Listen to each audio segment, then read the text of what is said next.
ব্যান্ডেল কাটোয়া লাইনের সমুদ্রকল রেল স্টেশনে এক মহিলাকে গুরুতর অসুস্থ হয়ে পড়ে থাকতে দেখেন রেলযাত্রী সহ পথ চলতি সাধারণ মানুষ, কিন্তু কেউই সাহায্যের জন্য এগিয়ে আসেনি। এমতো অবস্থায় পূর্বস্থলী 1 নম্বর ব্লকে নরসরাদপুর পঞ্চায়েতের উপপ্রধান মবিন হোসেন মণ্ডলের নজরে পড়ে অসুস্থ মহিলা। তিনি মহিলার খোঁজ খবর নিয়ে জানতে পারে ওই মহিলার নাম সীমা রাজবংশী। এরপর ওই অসুস্থ মহিলাকে সাহায্য করার তাগিদে উপপ্রধান মবিন হোসেন মণ্ডল সমুদ্রগড় স্টেশনের মাস্টার এবং কর্মরত আরপিএফ কর্মীর সাথে মহিলার ব্যাপারে কথা বলতে গেলে আরপিএফ কর্মীরা বলেন এগুলো তাদের প্রোটোকলে পড়ে না, এগুলো তাদের এখতিয়ারের বাইরে। আরপিএফ কর্মীরা আরও বলেন, রেলের বৈধ টিকিট কাটা যাত্রী যদি কোনোভাবে অসুস্থ হয়ে পড়েন বা ট্রেনে উঠতে গিয়ে পড়ে গিয়ে কোনো রকম দুর্ঘটনা ঘটে, তাহলে তারা তড়িঘড়ি তার চিকিৎসার ব্যবস্থা নেওয়া হবে, বাকি কারোর প্রতি রেলের কোনো দায়িত্ব নেই। তিনি আরও বলেন, প্রয়োজনে ওই মহিলাকে ঠ্যাং ধরে স্টেশনের বাইরে ফেলে দেব। রেলের একজন কর্তব্যরত আরপিএফ কর্মীর মুখে এহানো বক্তব্য রেলের মানবিকতাকে প্রশ্নের মুখে ফেলে দিয়েছে। তাহলে রেলের সবটাই কি বাণিজ্যিক? মানবিকতা বলে কিছুই কি নেই? কেন বলতে আমি সমুদ্রগড় স্টেশন আসার পর দেখি একটা মহিলা অসুস্থ হয়ে পড়ে রয়েছে, শারীরিক অবস্থা খুবই খারাপ।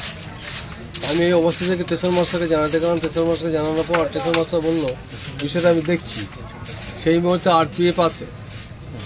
আরপিএফ মানে স্টেশন মাস্টার উত্তর দেওয়ার আগে আরপিএফ বলে যেগুলো আমাদের এখতিয়ারে নয়, আমাদের প্রোটোকলার নয়, এগুলো আমরা স্টেশন যাত্রী স্টেশন উঠতে গিয়ে ট্রেনে উঠতে কোনো যাত্রী পড়ে গেলে সেগুলো আমরা তাড়াতাড়ি করে হসপিটালাইজ করার ব্যবস্থা করব। কিন্তু সবচেয়ে বড় কথাটা মানবিকতা।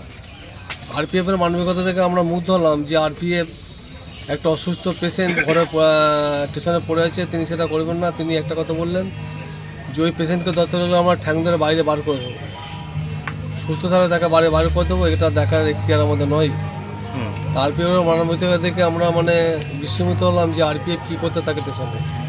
এই যে ঠ্যাং ধরে বাইরে বার করে দেবো, এটা নিয়ে আপনি কি বলবেন? এটা একদম অমানবিক কথা, এগুলো এই কথা মানা যায় না কোনোদিন। আচ্ছা, আরপিএফ এইভাবে বলছে যে ঠ্যাং ধরে বাইরে বার করে ঠ্যাং ধরে বাইরে বার করে দেবো। আচ্ছা, আপনি কিছু বললেন? হ্যাঁ, আমি বললাম কি আপনারা কি এর মানবিকতা নেই? যেটা আপনারা কেউ হতো আত্মীয় স্বজন, তাহলে আপনি কি ঠ্যাং ধরে বাইরে বার করে দিতে পারতেন? এটাকে আপনার মানবিকতার দৃষ্টিচক্ষে দেখতে পারতেন। এখন তাহলে কি করলেন?